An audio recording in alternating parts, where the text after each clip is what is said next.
Welcome to Wolfie's Gaming. I'm playing some Hearts of Iron and hopefully going to go over some of the tips and tricks I have found for managing this if I actually pay attention to my own advice. The builds, right here.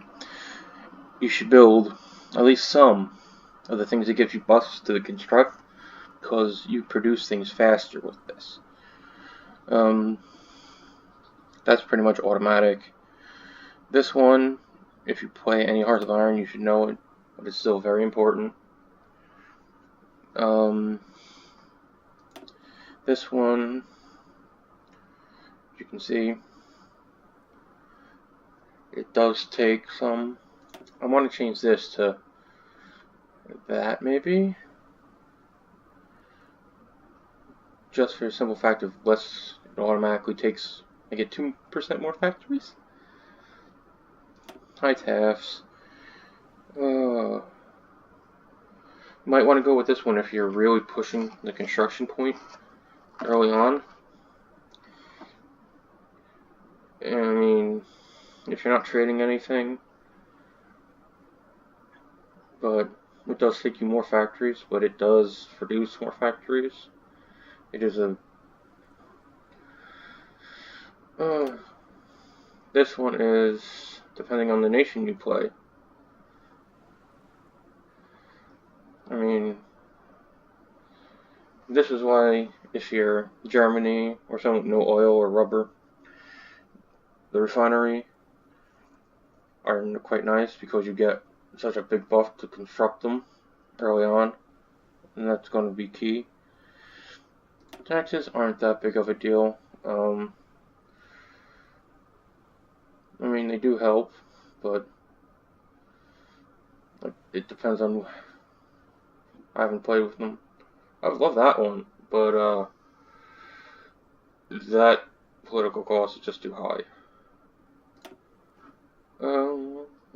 This one you don't really need to mess with. It doesn't really give you anything that great. This one's just more of, it's not fun, but it does help. Let me see here. Another one. Right here. Financial operation.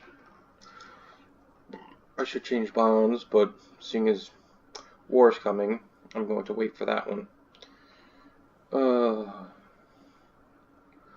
You can see some of them are absolutely, they're pretty good buffs, especially 15% output. Less consumer factories. Oh, yay! Okay, this one you must pay attention to. You have the reserve, standing army, limited mobilization, general mobilization. This is what Germany starts with. 50% is what your military is pretty much at. Effectiveness. This is like 75. This is where you want to be as soon as possible, as soon as war breaks out. The draft you don't need to go into. SS recruitment is why I puppet so much, because I get 10% of their manpower versus the not even 1% I get from this. It doesn't make that great. High standards. Russia, rifles and potatoes. If I had a small nation, I would have changed to this, because that 15% is quite nice, especially if you don't have a lot of manpower.